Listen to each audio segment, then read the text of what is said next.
Huh? Oh, yes, yes. That's what I did backstage, guys, when I walked in. I went, woo, it's Lewis Hamilton. That's how I feel, too. That's exactly how I feel. Good evening, everyone. Is this working? Can you hear? Good. How are you guys doing? It's so bright, so it's not that easy to see you guys, but I see a little race suit in the back here.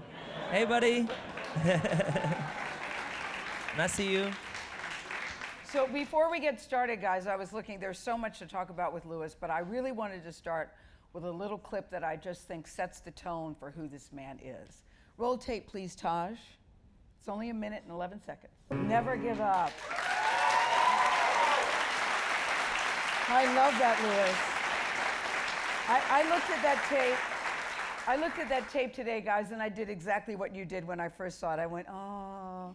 Because what is it like when your dreams come true? Here you are, this little kid, and you said, I dream one day of being a Formula One driver.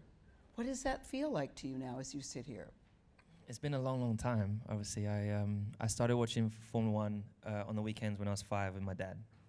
So my parents were split when I was 2, so on the weekends I spent with my dad.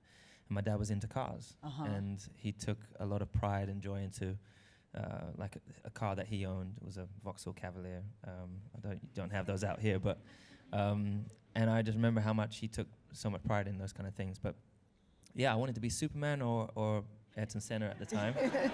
As every kid Senna, has. yes. I think I love kids that got such pure spirits, you know, and they dream big, and I love that about kids. You know, kids are, for me, you know, naturally the future. And but you dreamed really big, Lewis, but you had, it seems, extraordinary hand-eye coordination. Yeah. Where did that come from? What did your dad see or people see in you? Because at 4, we're building Legos. People, it was my dad. It was your dad. What did he see at 4? Well, I think because I loved radio control cars, so we got a radio control car, which you see me racing on there. Yeah. And I think I was 5 or 6 then on Blue Peter, which is a big show in England. And he just knew that I was racing against people of our age. I was the youngest there by at least 10 years, maybe 15 years. And so I had like there'll be 2 crates of like beer crates for me to stand on to see over the, that's the stage that you have to look up to look down on the track. And I was beating all these adults who, you know, weird 40-year-olds who are racing these little cars. And you're beating them. And I'm beating them. You know, imagine them going home knowing they lost to a 6-year-old.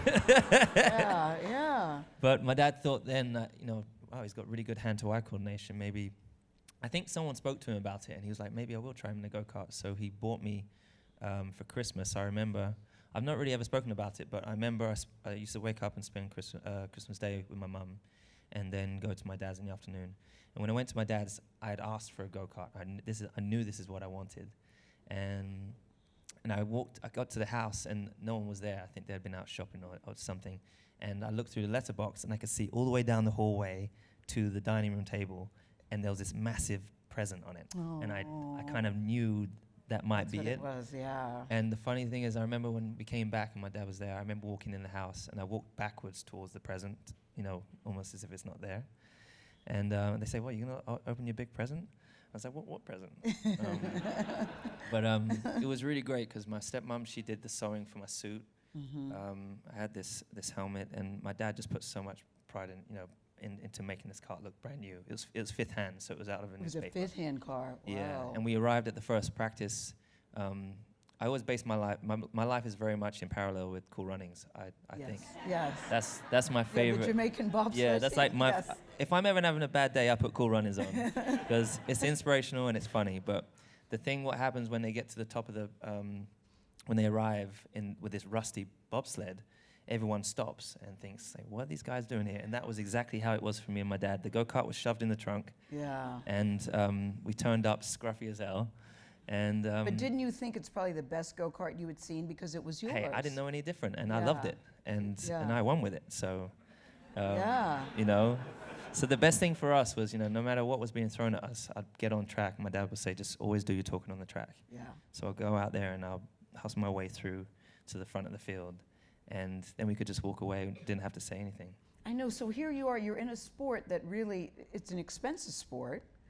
You're also, you know, a young black kid getting into a very expensive sport where they're really still, to this day, really no other black drivers.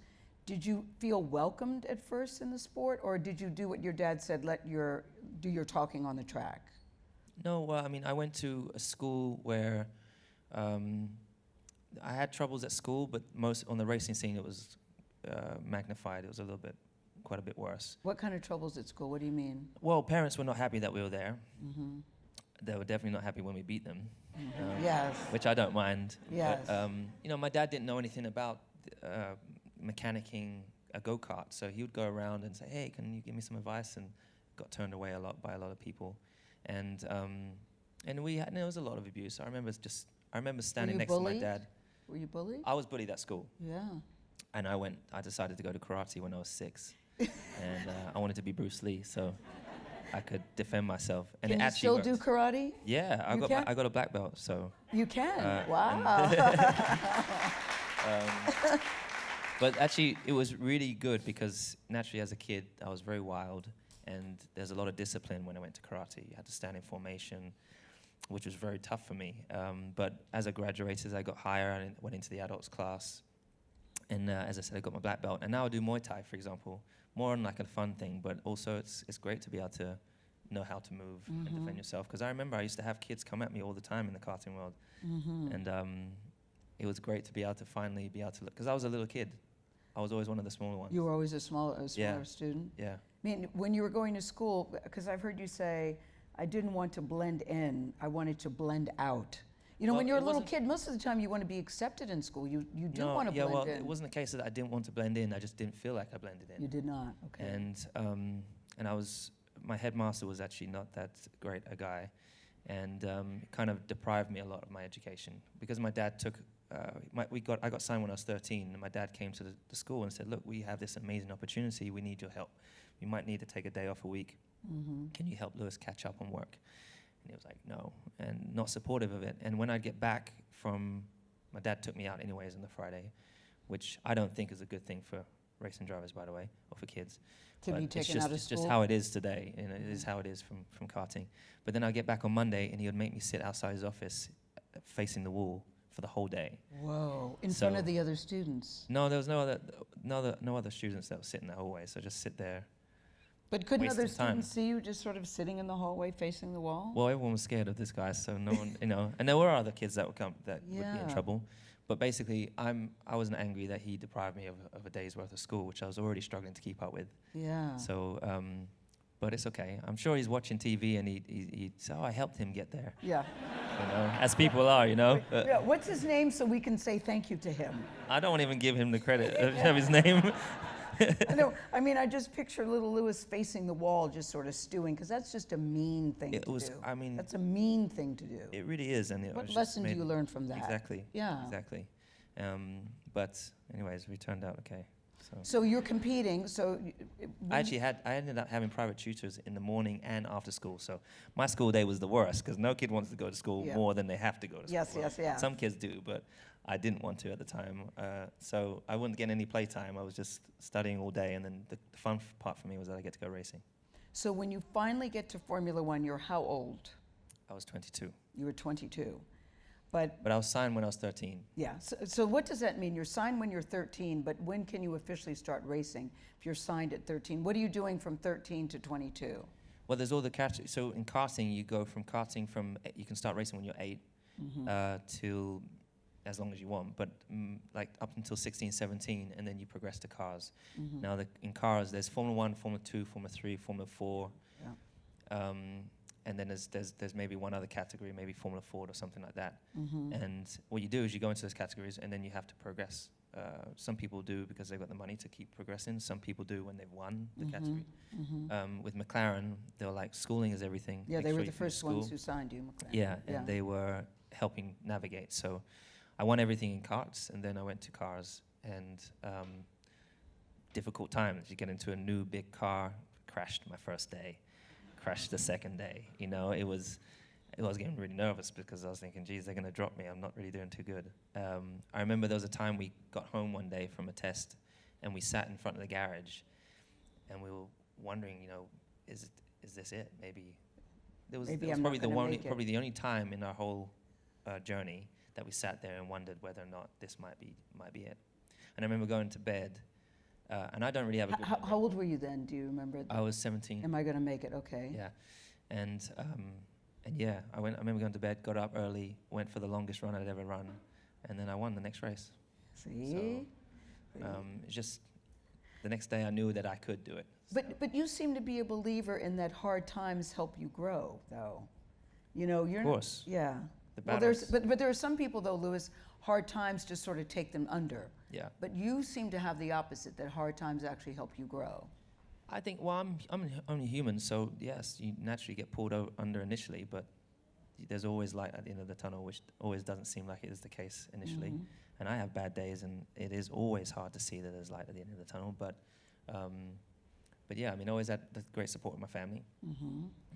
As you were saying earlier on, it's a really expensive sport. Yeah. So, and it's even more expensive now. So I'm really worried about the future of the sport, because there's no kids coming from a normal household. It's all wealthy kids coming through. I'm not saying that's a bad thing, but there's some really talented young kids that just won't ever get the chance. Yeah, I was wondering about that, because when you go to Formula One races and you look at the drivers, there's nobody there that looks like you.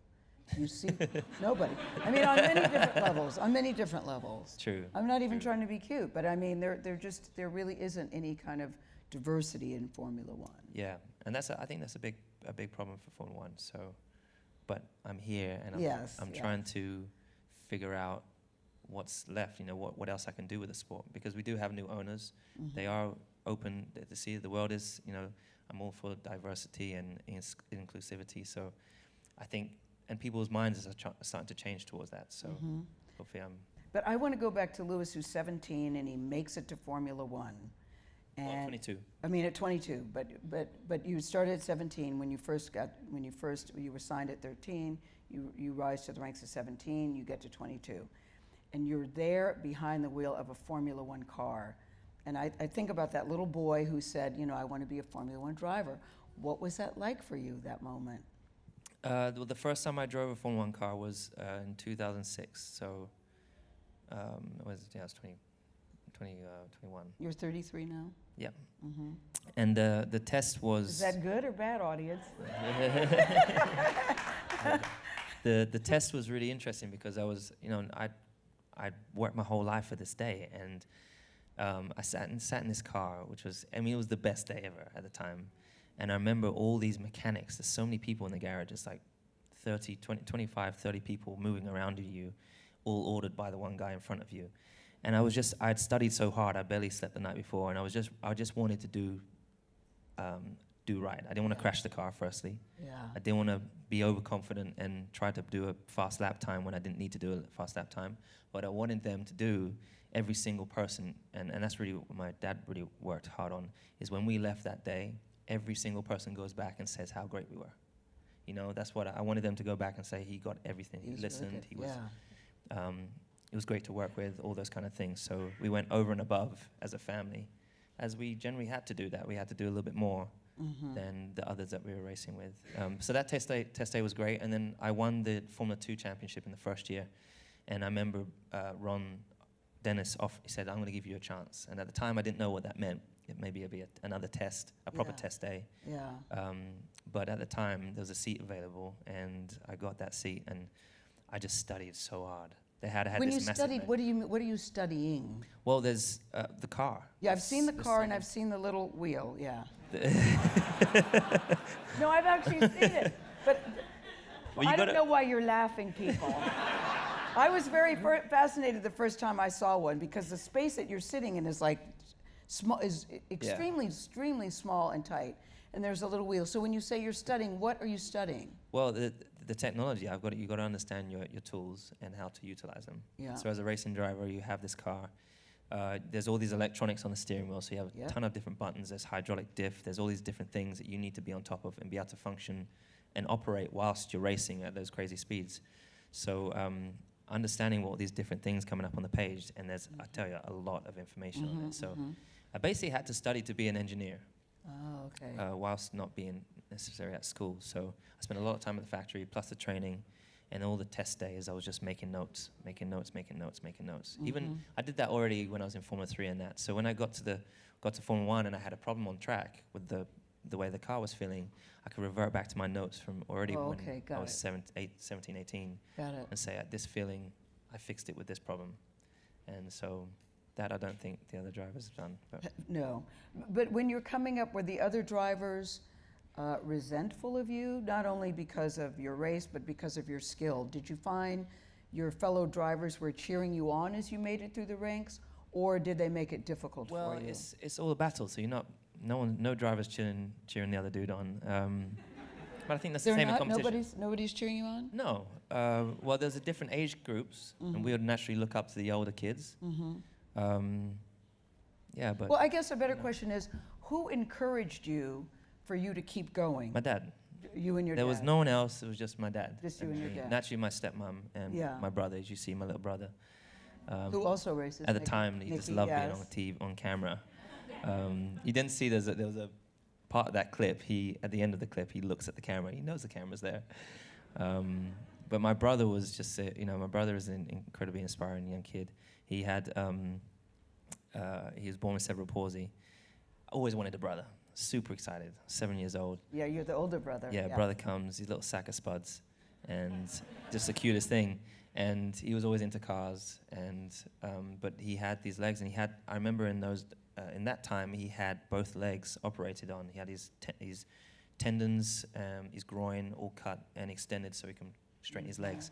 So he had his legs in casts, plaster for it was like 3 months or something. So he was always in the wheelchair, going around. But there's a lot of kids and a lot of people gave us a lot of love, for sure. Yeah. And once we started doing well, there were a couple of really cool people who supported us with fuel. Yes. A couple of people gave us, helped us with getting tires. Yeah. But what was really just crazy for me was my dad would wake up at 5 a.m., take the train down to London.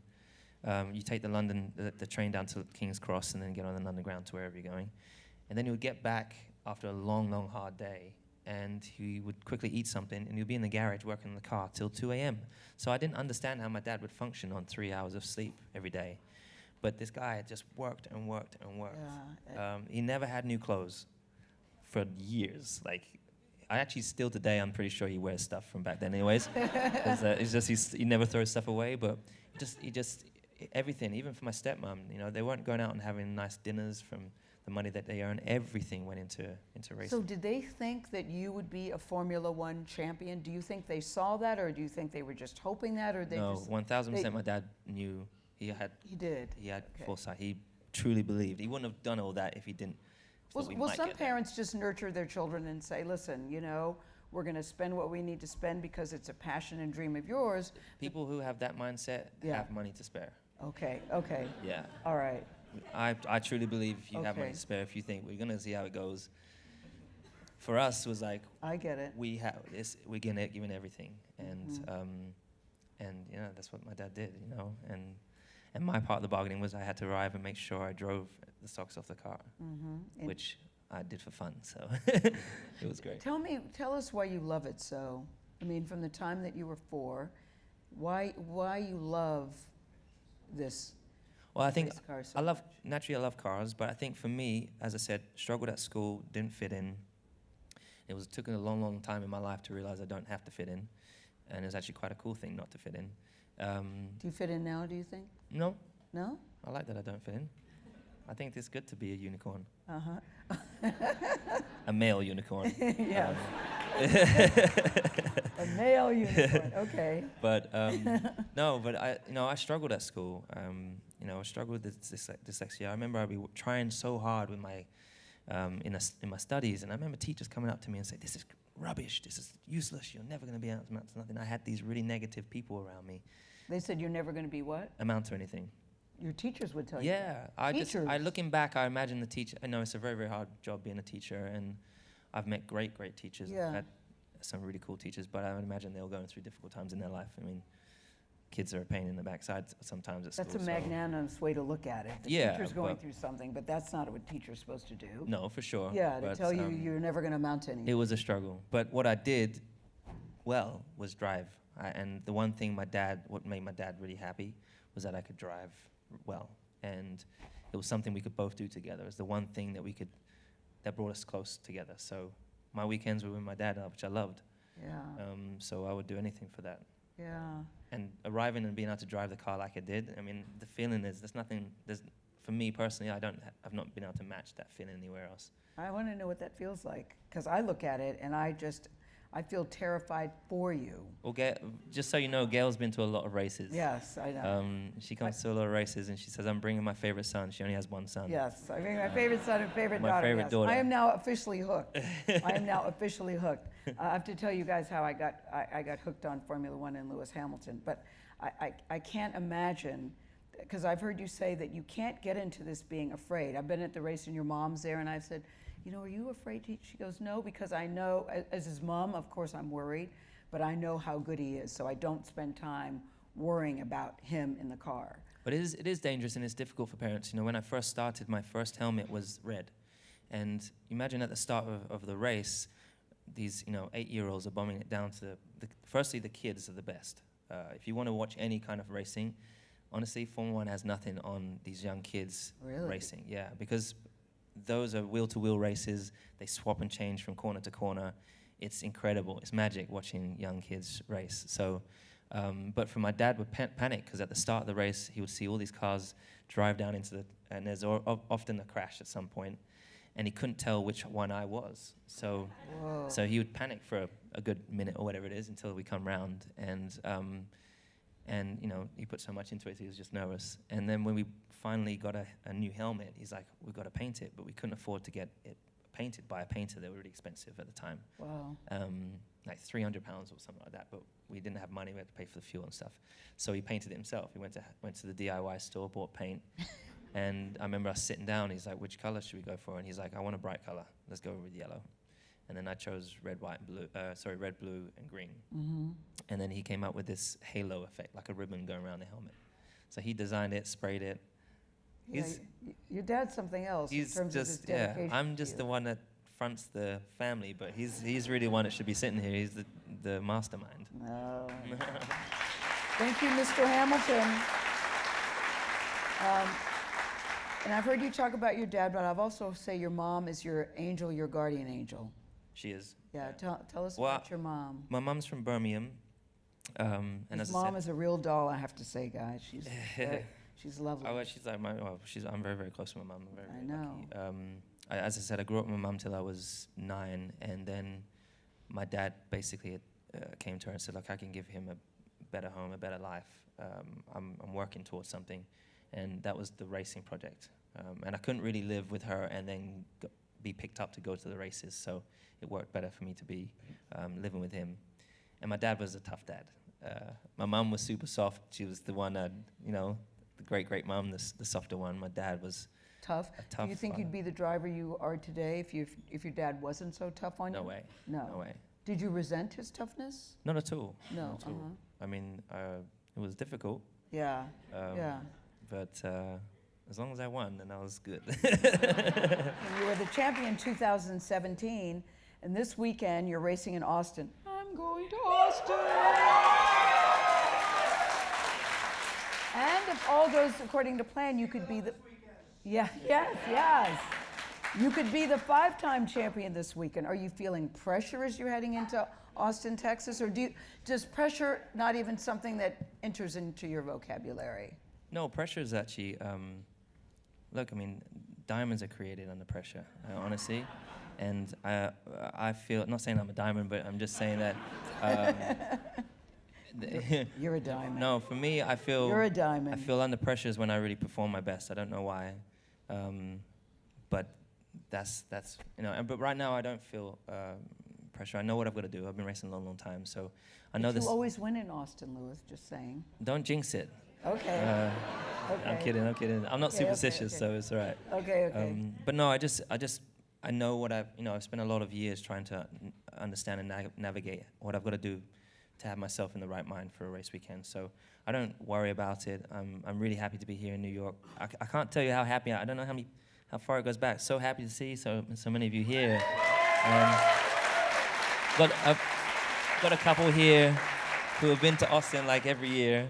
It's great to see so many people, and I noticed there's a few people that I've seen at some of the 44. races. I know, I see the number 44. And 44 you had when you were a little kid. I just noticed that this morning. What does the number 44 mean to you? So 44 was the registration. So the registration number on my dad's car was F44HMA. And my dad, when we had to choose a number, he chose 44. There was one race where someone else had 44, we couldn't do it, so there's a picture of me somewhere that it says 43. But, and what happens when you get to Formula 1, when I joined Formula 1, the team would have basically whoever won the championship, the team would get 1 and 2, and second team 3 and 4. So you'd inherit a number. Even if you weren't number 5, your team came 5th, so you'd get that number. But then a couple of years later, in like 2014, they changed the rules. They said you have to have one number for the rest of your life. So for the rest of your life. Yeah, my team were like, choose between 1 and 7. And I was like, can it be any number? And I was like, I got to have number 44. That's where it all started. And on my car, even if I should have number 1 on my car right now, but number 44 is the number. I don't need to have number 1 on it to be number 1. Yeah, there you go. So we know that you're a good driver, but are you a good passenger? Can you imagine if you're driving and Lewis Hamilton, are you sitting there going, they're going too fast, they're going too slow, they're not braking? I mean, are you a good passenger? Are you a backseat driver? And I'm not talking about being you're chauffeured around. I'm just talking about I'm really riding around relaxed. with friends. I don't know why I've always been really relaxed. Really relaxed. I've never had any problems in the passenger seat. So okay. what I do though is I was with my trainer recently, and he was driving, and I was like car stopping. I see things before he sees it, So when we're driving, I'm looking and I see things like I see on the racetrack. So see, that's what I'm talking about. And when you're driving, you look so far ahead because we're traveling at such speeds. So I see these things, and he's like, "How did you see that?" But that's what I mean. That's what I mean. Are you a good passenger? Because no, I am. Probably see things exactly that nobody else can see. I also think it's interesting because I didn't realize this either. First, I met Lewis years ago at Nelson Mandela's birthday party in London. He was turning 90 or 95, something like that. And they said, "Oh, that's Lewis Hamilton," and he was there. And I said, oh, "Okay." Then I saw him years later in New York at Michael Jordan's, something that Michael Jordan was having. And so we just went out for drinks. I'm not trying to name drop. Name dropping? I swear I'm not. After I said, I realized, oh God, this is obnoxious, but I swear I wasn't. So anyway, we're at this event. And can't skip over the Nelson Mandela party. That was incredible, by the way. It was incredible. We're at this event, and then Lewis and I just started talking. And so we went out he said, should we get together? Like, yeah, so we got together for drinks or appetizers or something. And I didn't know anything about his sport, so he was telling me about it. There's, different races and different drivers. So I said, so where are you in the order of the races? And I know he looked at me like, is this a trick question? Then he went, I go, you're number 1? Then, guys, I went home and Googled him, and I called him, and I said, I feel so stupid. You're a big frickin' deal.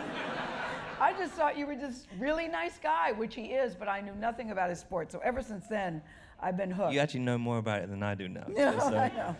I like the tire pressure and what kind of tires, and if it's raining, that's good, because Lewis loved racing in the rain. Most people say, it's raining. Lewis says, rain, bring it on. Okay, but what I didn't realize is when you're in the car, how much weight you lose. I wonder if people understand how much weight you lose on a race. Could you talk about that? Yeah, so I was fascinated by that, and how the weight affects your speed. Well, the crazy thing is this is a difficult sport for people to grasp. Naturally, many people love cars. It's difficult to relate to because I find it difficult for people to, and even for myself to relate to growing up, and apart from the fact that I did it. But if you buy a tennis racket, we can all go and try and, luckily hit the ball across the net and it feel like Serena for a second. Yes. Or, get a swoosh when you play basketball and feel like LeBron for a second. But you can't get in a Formula 1 car and do what I do. You can't even get a Formula 1 car. Yes. And you can go-karting and maybe feel a little bit, which I'm sure a bunch of you probably have tried. But it's not the same. But even that's a little bit different. But it is it is physical, like go-karting, but the faster you go. But for us, our car has downforce, which is the opposite to what a plane has, which is lift. So our wings are basically plane wings upside down. And the faster you go, the more the car's pushed into the ground. And that's why we're able to do so people always ask me, and it happens a lot, particularly in America, they're like, how fast do you go?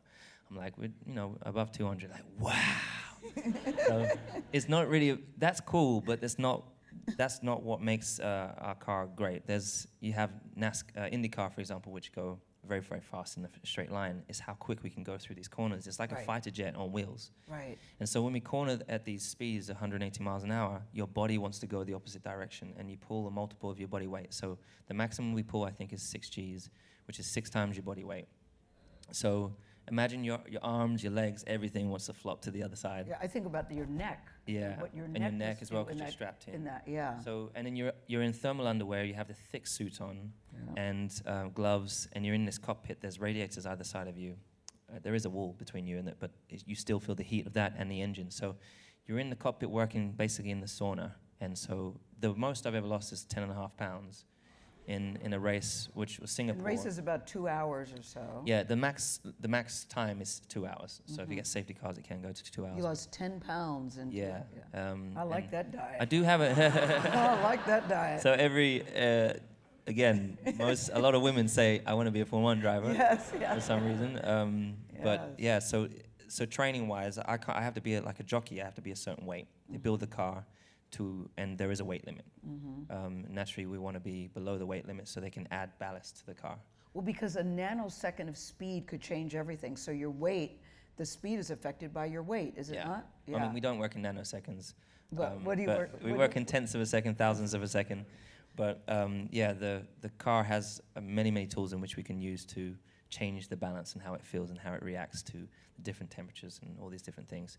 Even if you move, like if I had this water on the car and I moved it to the front of the car would handle different as to if I put it at the back of the car. Wow. And you want to have have it as low as possible. The center of gravity is a really big thing. So I can't be big and bulky, have weight up high.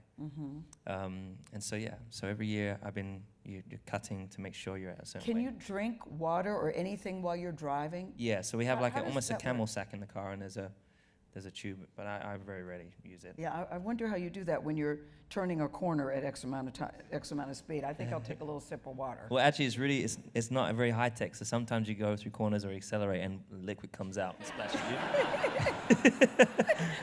But I think honestly, usually it's just unless you're leading the race and you're far ahead and you have time to think about it. Usually, I forget that I have the water bottle in. But there are races like Singapore this year. I was struggling. Yeah. It was. Yeah, we saw Singapore. And I mean, there's different races. There's some races that are physically easier because you can relax a little bit more. There's ones that you're chasing hard for that position. You're fighting for your life. How about Japan this last time? Well, I was leading, but that was a less physical race for me because I was able to manage my energy during that race. As well, others you're just flat out 100%. And as I said, your heart rate is about 160, 170 in the race, and for a qualifying lap, it's up at 190 or something. So, so running and training is something I have to do a lot. I've heard you say you don't fear failure. What do you fear? I mean, I don't remember when I said that I don't fear failure. I think I know. I thought I'm trying to remember when I said that. Well, do you fear failure? I don't fear. It's not failure. It's not living to my full potential. Whatever that is. So, I feel our days are naturally numbered here, and I'm trying to live every day to the maximum and get as much as I can. I feel like there's so many things I can do. Like you, we know so many people, so many opportunities around. There's a lot of balls in the air, and there's only a certain amount of time. So you have to pick very carefully what you do, which you choose. And I wouldn't be able to do the other things like the fashion. I wouldn't be able to do that if I didn't have, racing is at the core of everything I do. The core of everything you do, okay. But, and also I'm trying to build for the future, because when a sportsman finishes, often, you see all these sportsmen do commentary, which I'm not knocking. Don't knock commentators. No. I'm not. I was saying I'm not knocking it. It's just not for something that You already know it's not for you. You already know that's not what you want to do. Yeah. I mean, I love sports. I'm just sitting here as a commentator saying, it's a very good business, Louis. No, but you're very good at it. I'm not. You're very good at it too, but you already know that that's not what you want to do. As you sit here at 33, it's funny because they said, I think you're the third oldest driver. I know, It just cracks me up that 33 is considered an older driver. It's ridiculous. I can't believe next year I will be the second oldest driver in Formula 1. Yeah. It's very weird. Yes. But it's okay because actually I didn't know that when I was 22 in 10 years' time that I would have improved as a driver. So my 22-year-old me would have no chance today. Ah. But I had just as much, I was very quick at 22. Yeah. But, didn't have the balance, didn't have... Yeah, I'm doing good now. I mean, do you still feel that as you sit here at 33 that there's still things you can learn or need to learn in driving the car? Absolutely, yeah. You're learning all the time. And every you year... You realize you're going to win the 5th championship this year. Maybe not in Austin. I'm not going to jinx it. But even becoming a 5th-time champion, because I say put it out there in the universe, you still feel that there are things you need to learn in this sport. Every year you're learning something new. There's always a new car.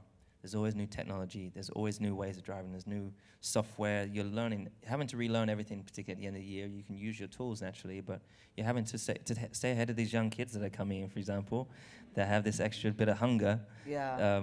You're constantly learning. And I would say one of the biggest things that I've learned of recent that's really impacted quite well, or had a positive impact, is that what you learn how to handle yourself outside the car. So the confidence that you get, how there's 1,800 people in my team to make those 2 cars, how you conduct yourself around those people, how you motivate them, how you absorb their, how you get inspired by them.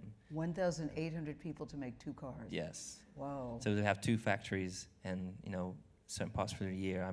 I usually mainly go to the main factory, which is where they build the car. Bless you. But there's the guys that are working on the engine. But it's fascinating. I've always been someone that's really massively interested in how, like, I will look at like this chair and I'll be like, where was that made? How was it crafted? How many people did it? How much time went in? And that's how I am with a car. Wow. Or a phone or whatever. So the great thing is what you don't get to see, because it's all top secret, is when I go to the factory, is going around and meeting all these engineers who have designed these pieces. It's incredible, the craftsmanship that goes on. And then I'm the one that gets to go and test it. There's only 2 of us that get to do it. So you know what else is fascinating to me about this sport? Because there's 2 members of the Mercedes team, but you're teammates, but you're also competing against each other. Yeah. How does that work? I was always fascinated by that.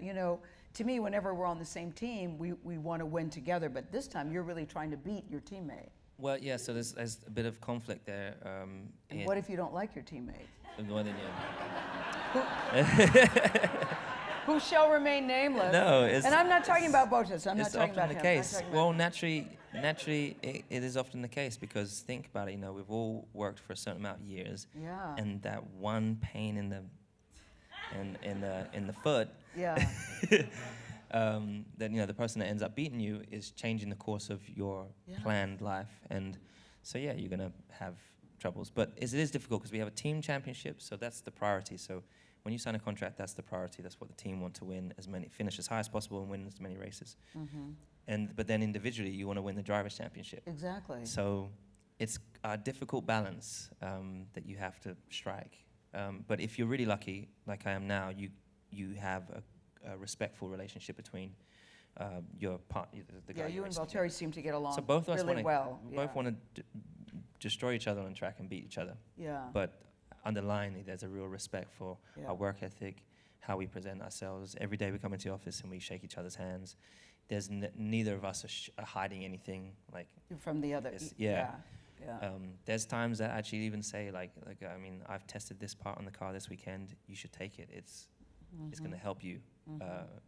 That was like Monza, for example, this year. Different part of the set. He didn't take it. He took it. He took my advice in Russia. It was a good one for him. So you see the change in his speed. So we just work. But there have been teammates that you wouldn't want to give advice to. No, honestly. You all know what I'm talking about. Formula One people. Honestly, Gayle, I have never had a time where I've always been very much an open book. And I've always truly believed I don't want to do my winning outside the car. I want to do it in the car. I told you, my dad said, always do your talking on the track. On the track, I would always try to conduct myself in the right manner. And but there are, the drivers that know that on the track it's might not get done. So there are things outside the car they try to help manipulate to sway a certain way. Because it's a mental game, Arriving and delivering in front of the amount of people we have to deliver in front of, it's intense. I would imagine you can't have this mindset when you get in the car, but because it is very dangerous, they call you fierce, that you are fearless, that you are certainly the best in the business. Well, I'm not fearless because I hate spiders and snakes. And, but when I'm in the car, spiders and snakes? yeah, there's things I fear naturally. But in the car, I'm doing pretty this good. is what they said about you. I did a thing of adjectives: supremely gifted, fierce, deadly eye for the overtake. And I just happen to know that rain doesn't bother you. But is there a part of you that when you get in that car, do you ever think today could be not a good day, or this could end really badly, or do you just not even have that mindset when you get in the car? You don't think like that? No, I just don't allow that to enter my mind. There was one year where you saw that as a crash on there, which I said Yes. hurt a lot. So there was one year where I noticed, actually there was one year when I was in Formula 3 where I had crashed in Brandsatch, and I was unconscious, woke up in the medical office. And then I remember I had a big concussion, and they said you got to be careful, you can't have any more concussions. And then I had another big crash where I just touched the grass, hit the wall at 140 miles an hour, and had another concussion. And after that, I was like, geez, the next time I make this mistake could be my last. So that was a moment that was very difficult, but I still had to fight it. And I got back in the car and I pushed, and I didn't crash. And then otherwise in Formula 1, I've not had that. But what I like about your sport too is that anything could change. Like you could be number 1 in the grid, you could be number 10 in the grid and get up to number 2, number 1. I mean, anything can change. It doesn't always go according to plan. I'm fascinated by that, by the tire, by an accident that somebody has, or the car conks out. That very rarely happens, but it does. And that's what fascinates me about this sport, that there are no givens in Formula 1. Yeah, and naturally is a much bigger sport, teamwork sport than any other sport pretty in the world, being that there are so many people. So I always say that I'm just a chink in that chain of all those people. It just happens that it's almost like the catalyst, maybe chink, that decides whether we win or lose potentially. And that's a great responsibility to have, though. I like that. On race day, you know, I'm always amazed that before a race, Lewis is very chill, relaxed. He's talking to people. I'm thinking, how can you even talk to people? But he's talking to people, but I also know you're very focused. Do you have a motivational ritual, a song that you play, or a movie that you watch, or something that you eat, or superstition I don't. that you As do? a kid, I would always, I was fighting with my mind as a kid, and I was trying to, Thank you. I was trying to find a way to get my mind in the right space at the time, and it's always, it was just a work in progress. And I look at other athletes and see what they did. If you look at tennis players, they bounce the ball 3 times. There's all these different things that you could do. Can you get in the car in the right way? Do you have lucky boxer shorts I had at one point? Mum shrunk them, couldn't wear them again. So boxer shorts, okay. Yeah, I had a lucky my brother gave me a lucky conker. What's bit a like conker? like an acorn almost. An acorn. Almost. And I used to put it in my suit. Okay. Yeah. Oh, You never have that conker fights you have here? Yeah. Like, so I had this little conker my brother gave me, put it in my suit, lost it. Sanker in that Cool Runnings had the lucky egg. I never put an egg in my suit, but... So there's not a song or a movie? No, but now, no. I was thinking that superstition was something that was entering my mind as a kid. And when I was 18, I was in Formula 3. And I didn't do my whole sequence the right way, and I remember crashing after I started pole, crashed, lost the race, and from that day I was like, I'm never doing that again. Yeah, okay. And so I don't have a ritual. As I said, before the race, which you don't see, just study. I set out my tasks, set out my mission for the day. Well, I've seen you after the race, you go into a room and you look at the tapes. I was always amazed at that. Yeah, well, because you have to do a debrief. But the real part is really, every day you arrive, you have the strategy meeting in the morning. Straight after that, I always have a bathroom break immediately after that. Is whatever happens, it's that time straight after that meeting I have to go to the bathroom, and which no one knows. But Yeah. And then I get to It would be really bad if you had to go to the bathroom during the race. You just have to we just know hold there it. are drivers who used to pee in the car. Really? I can't get my mind around ever thinking a grown up would be cool to pee themselves, but it is difficult. It's impossible to drive when you have a bladder full. So that's why you see a lot of the drivers running back just before the start of the race. You go to the pee when you get in the car, you go out and drive to the grid, get out, and you run again and leave it as late as possible. But you have so much stuff to take off to pee. No, you just zip and. Oh. Yeah. Okay. Oh yeah, if you're doing a number 2, then you're in trouble. I forgot it's different for boys. I forgot. I forgot it's different for boys. So at 33, You know, there's no female racing drivers. I know. How do we feel about that? I think there's space for it, but I don't know why there's never been a female racing driver. But I guess I don't know. It's definitely not cool. Do you think it's possible? Well, I wonder whether. I mean, you got women's tennis, you got men's tennis. Yeah. Why is there not a women's series? A girl, you know. In Formula One. No, whether it's Formula One or well, even we had categories. Danica Patrick, but Yeah. that's but not. maybe there's just not enough girls that want to get into it. Maybe, but. Are you guys saying not true or true? Yeah, Oh, Dare to Susie Be Wolf Different. is. Yes, I yes, think yes, I think yes. it's really cool. It'd be really Yeah. cool to see him, but it is hard for them to, for some reason, to compete in against us men, Well, the ones that have come through, It's- and also it's they've not difficult. been accepted the same. You know, as so- men. Yeah, which you know how that is. I do know how that is.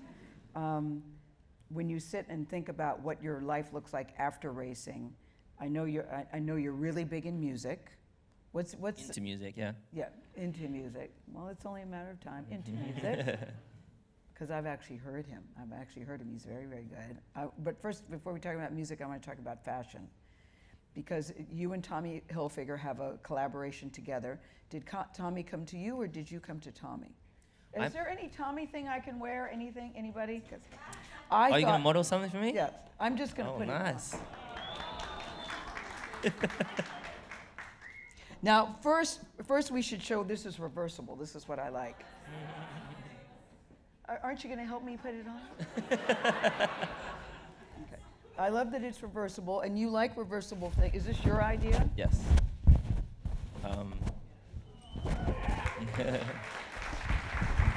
Oh, it was hitting my microphone. So Now we have to hope I don't have a hot flash. Well, Okay.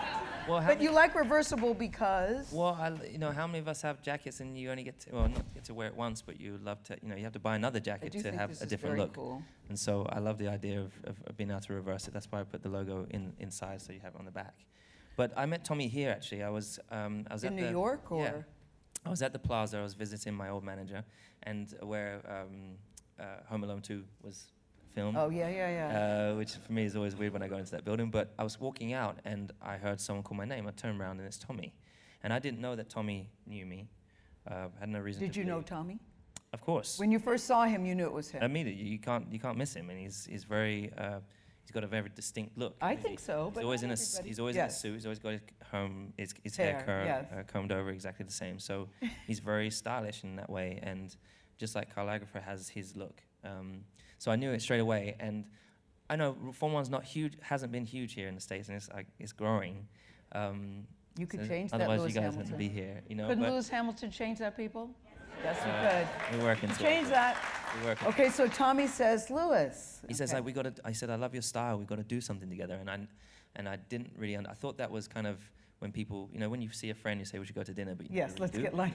do. You know what? Let's get lunch, but you just kind of no. So I didn't know what. And you know what I said to Lewis? Let's go February 32nd. Yeah. Okay, so you didn't take it seriously. No, but I Yeah. saw what he was doing with Gigi, and I loved what they were doing. Gigi Hadid, yes. And I'd been going to all these fashion shows, and again, going back to the whole thing, I'd meet the designers at the back, and I'm fascinated of how they got this runway. How did it get to this point? It lasted for 8 minutes, but months of preparation. So once I got this opportunity to work with Tommy, I jumped at it naturally, and they said, we want to do a capsule collection. I was like, well, I want to learn as much as I can. This is an internship for me. I'm going to learn from you. I'm going to ask a lot of questions. It's going to be annoying. Yeah. And when it came to doing the designing, I just did my due diligence. I studied as hard as I could about online, social media, looking at different brands, looking at stuff they were doing in So Japan. you put a lot of work into it. Yeah, so then when I arrived and sat with this group of designers, my team, I was like, yeah, I'd love to do this. Like, I'd love to do this jacket, but reverse it and all these use different fabrics in different ways. And then I remember going to LA for seeing the samples, and that's when I put that logo in the back actually on that one. But and then to see it on the runway, it's just been an incredible experience. No, I hear it's crazy off the charts. That's what I hear. The Lewis It's Hamilton doing well collection right now. is doing very, very well. And I thought, were you worried about it being a distraction? Because I would see you at a race, because I get up and watch in the middle of the night, 4:30 sometimes. So I'd see you at a race, then you'd be at a fashion show, then you'd be back at a race. I think you get up earlier than that because you text me before the race Yes, I know. and after the race. Yes. Like, Gayle is Yes. giving me such great support. Literally before the race, almost Yes. before my mum sometimes, you messaging me. So I love you for that. I'm nuts about you. Number one, guys, I think not only is he very talented, but he's just such a great human being. And so I really do applaud and cheer that. But it's true. But when you took this on, was Mercedes worried that it would be a distraction to your job? Because you're running back and forth, it seems. Yeah, well, naturally, as you get into Form 1, people believe you. People believe, or they did believe, that you have to be a certain shape. It was like, you have to be a circle or a square, and you have to fit this shape. Otherwise, you can't get to Form 1. This is what all the old drivers did. They trained this way. They went to bed at this time.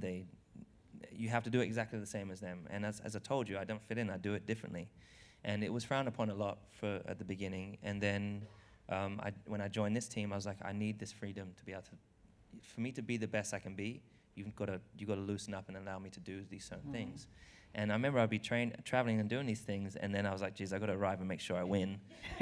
Otherwise they'll say you're never going to be a distraction. It's a distraction. And so I just worked very hard to make sure I delivered on the day. Yeah. And once you deliver, then they're like, oh, it's actually good they do. They can't complain. You should do it more. Yeah. It's really crazy. So it's taken a long time to break that mold, to change people's perceptions, and but I'm really, really happy. So about fashion could be your next chapter, maybe, but you've got lots of options. But I know, as I said, to be able to perform as the way I do, I know what I can and can't do. I know how much sleep I need and I don't need. So I don't take any risks. How much sleep do you need? Like 5 or 6 hours. 5 or 6 hours? Yeah. What can't you do? What can't I do? What can't you do? You said you know what you can and can't do. What can't? No, I mean in terms of I know when I've gone over the line. I know that's what you meant, but I'm asking you a different question. What can't you do?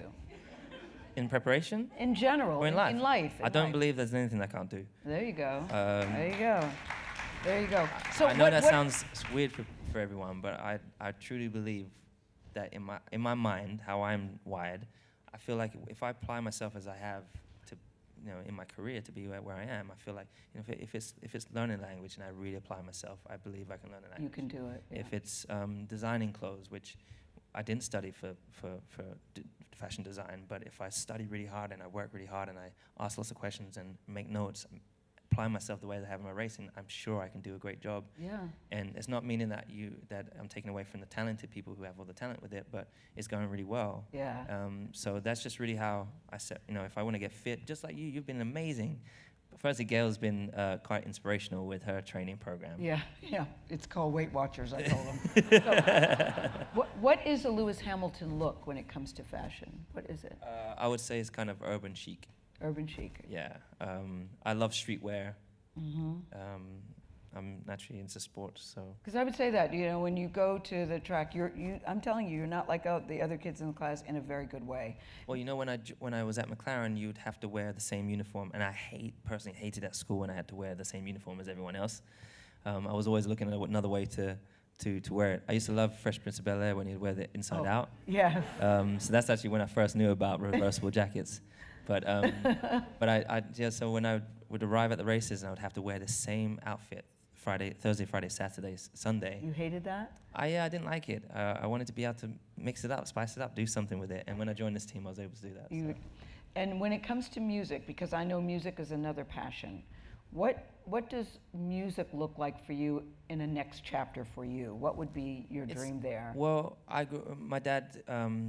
my dad would always be playing this amazing music, particularly reggae. Growing up, he had this amazing hi-fi system that he had. And the other day, I just saw it. He still has the same one set up at his house, which I used to love, and this great speaker and playing the vinyls.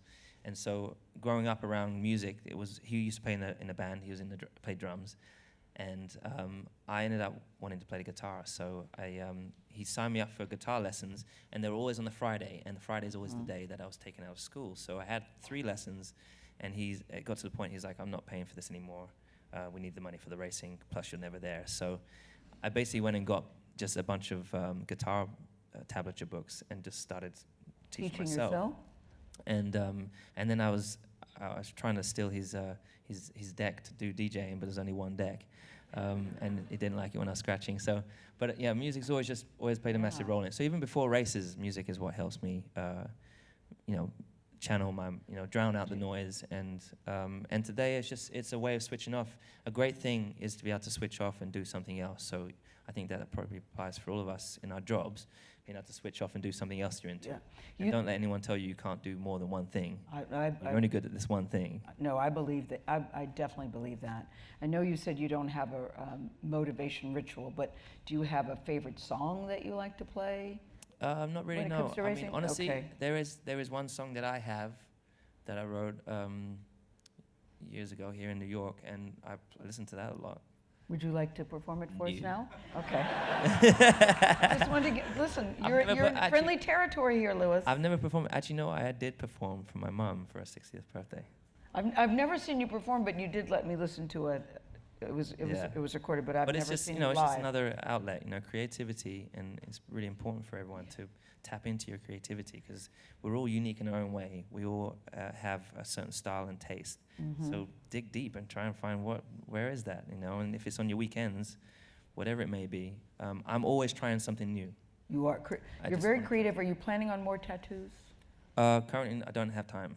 Okay. So I've not even had time to think about it. But Here's a question from the audience. If you were to race for another team, what team would that be?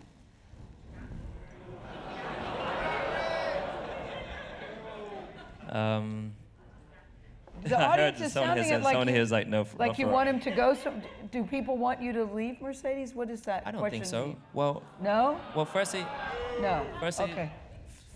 Mercedes signed me when I was 13. So it was McLaren and Mercedes. So I've been with that family all my life, pretty much. And I've got this incredible team, this great group of people. I don't think there's anything we can't achieve together. So I is there don't an have any answer to plans that to change question? anything. But Okay. there's only one other team you can go to, which is Ferrari. Ferrari. There's no other. I couldn't go back to any other teams. Williams is not, going through a difficult time. McLaren is not coming back at the moment. There are difficult. But it would be for. I do have to say, the race in Italy, and the way they go on the field after that race is amazing. I think there's. I love that. I don't think Yeah. it's going to happen, but there is either only Ferrari or McLaren. If McLaren came back and had a chance, it could be cool to finish there one day, but I'm not looking to do that. Do you think the U.S. will ever have a team? I would love that. Well, we do have. They do have a team. No, but I mean. Haas is one of the teams. It's actually Haas Ferrari. It's actually a second Ferrari team. Well, okay, but But they do. that's not what I You mean. don't have really any. You don't have Formula One drivers from. That's what I'm talking about with a U.S. team. But again, it's a different. I think a lot of drivers here growing up on ovals, and so it's a different. It's different. A different ground Okay. growing.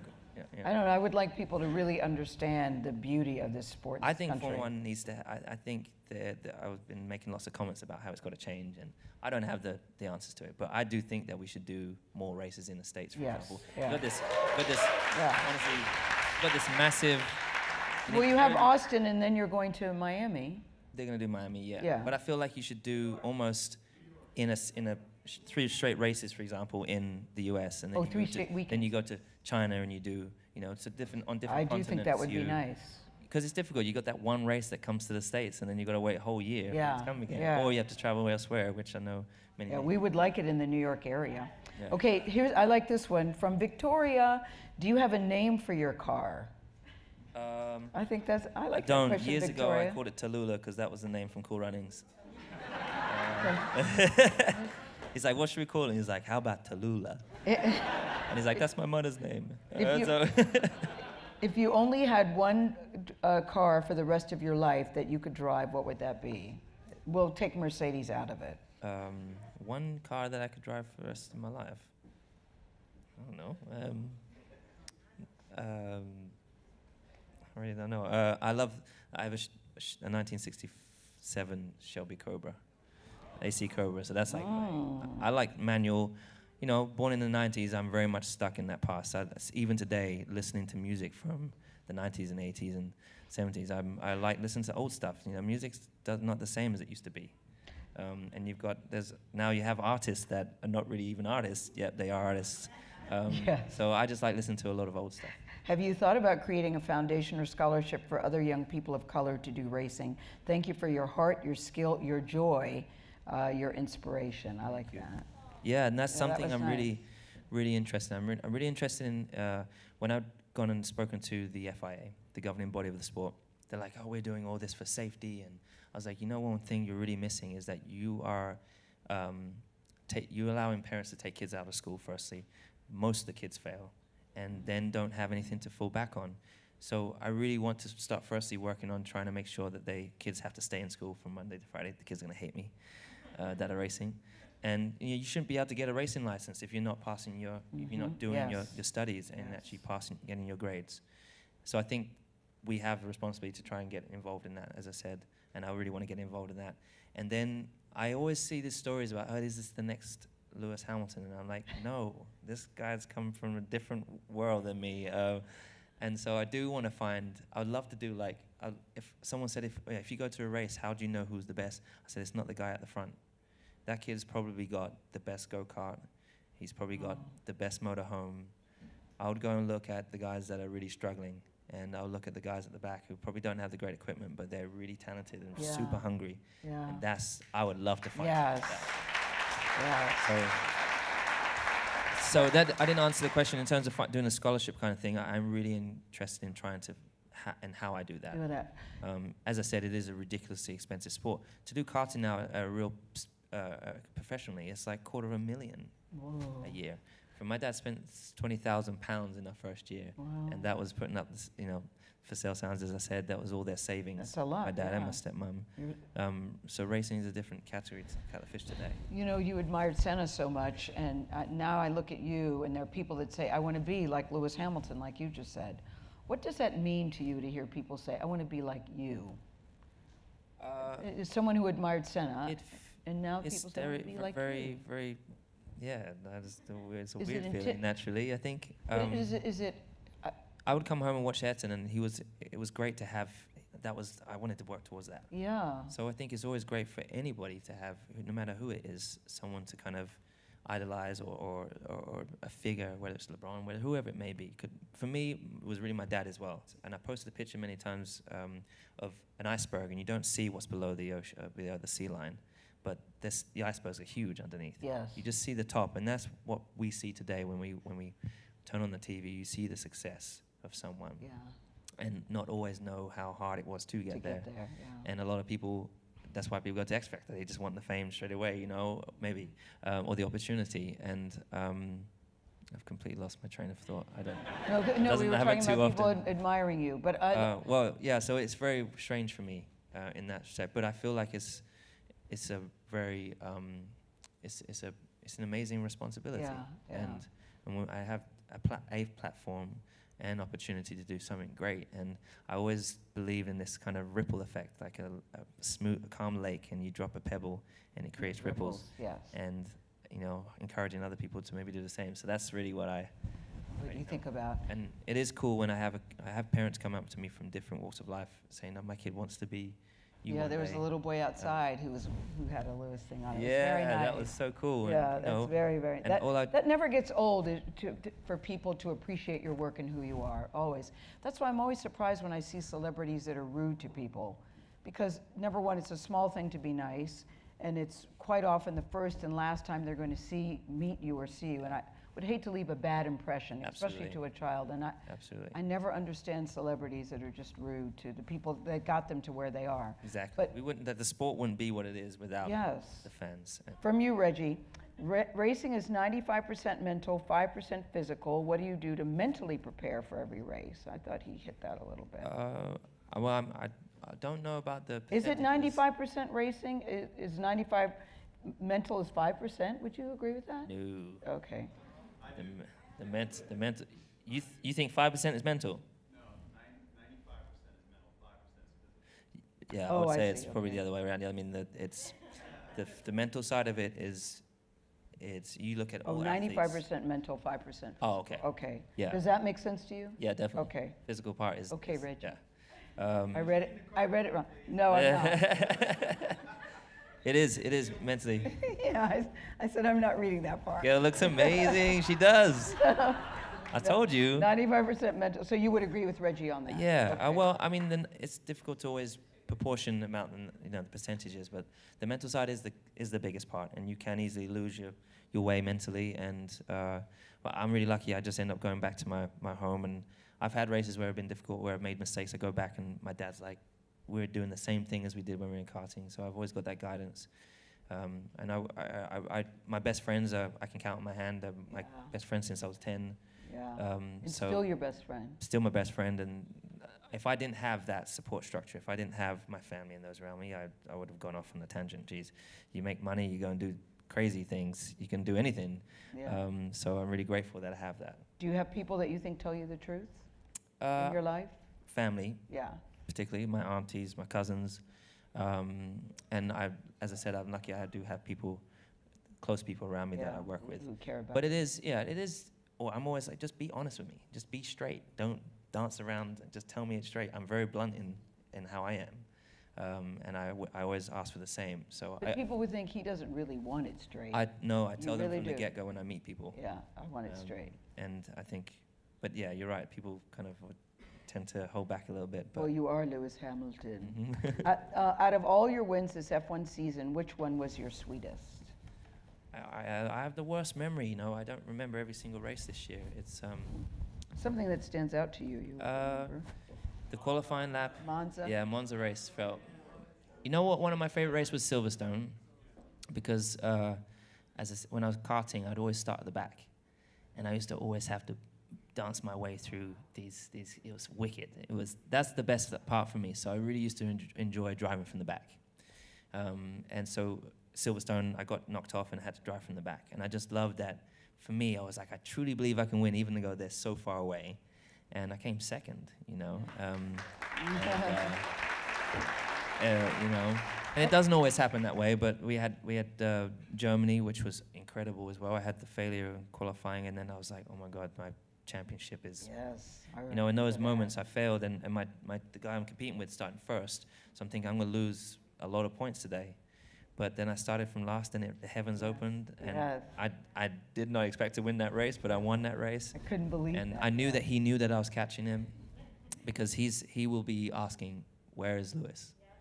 And I know that it had some impact on him doing what, ultimately just making a messed with mistake. his head, yeah. And then the Singapore lap was. One of the best. It just felt. One of the best. It felt.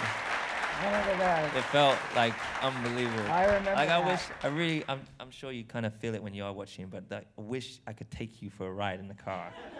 Because when you hook it up and it She goes, said, "Take me it's again." oh man, they used to have 2-seater Formula 1 cars. I think they still do, but it's quite old.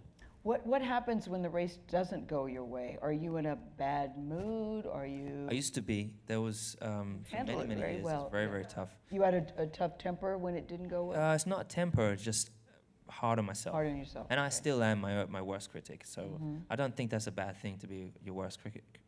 But it's good to get past things quickly. And Mhm. it took me a long time to build the ability to move past things.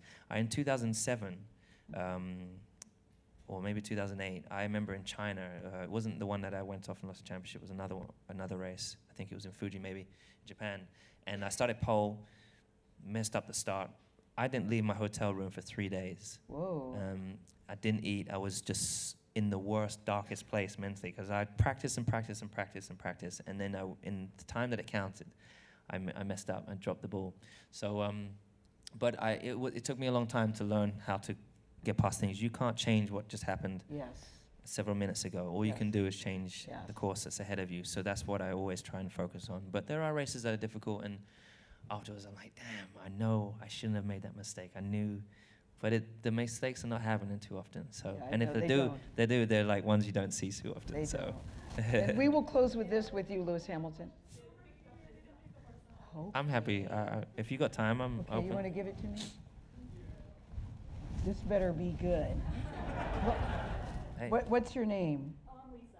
Okay, Lisa. Would you become a coach supporter for the future like Niki Lauda? Well, Nikki's not coach, but yeah.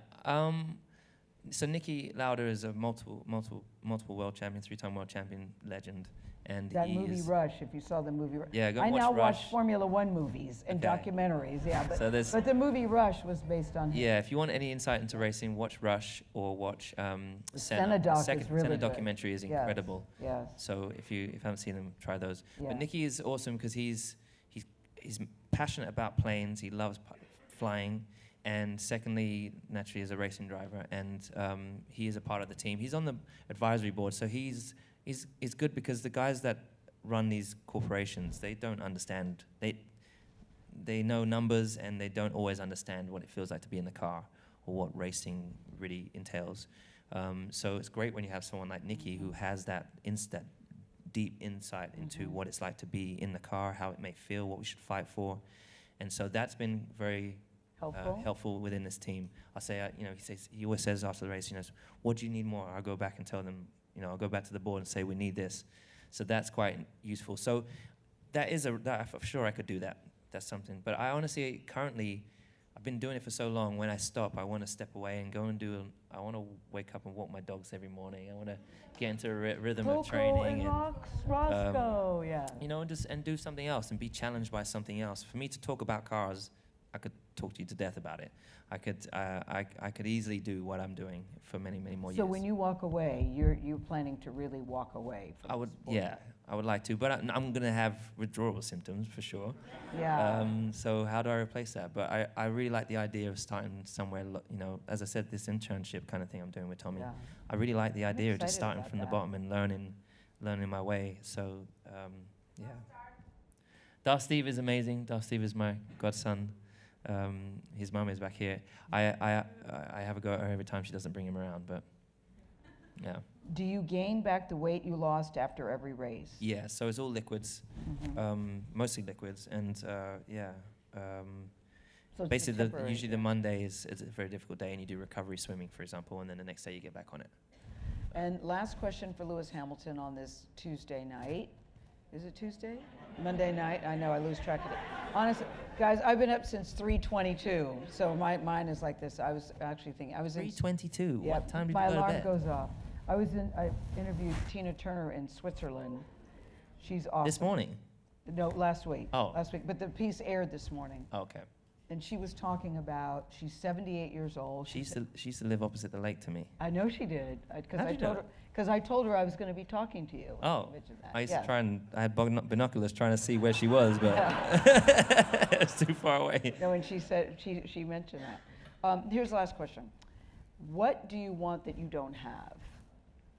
Utilizing the position, that's whether it's starting with helping young kids, whether it's working on building the foundation, having some real impact in the world. So I think the racing has a decent impact, but I believe You know it's there's discovering more my to come purpose, for and I you. feel like there's more to do, so much more to do. come. So, I but honestly, know. I don't feel like we do for Christmas. We do the $1 store, whatever it is. Is it $1 Yes. store? Yeah. So we do like a $10 sack for everyone, and then we play a game of rolling the dice, and everyone has to roll the dice, and if you roll the double, you get to pick one of the gifts that From someone the has. dollar store. So and we have a timer, so it's like a real race.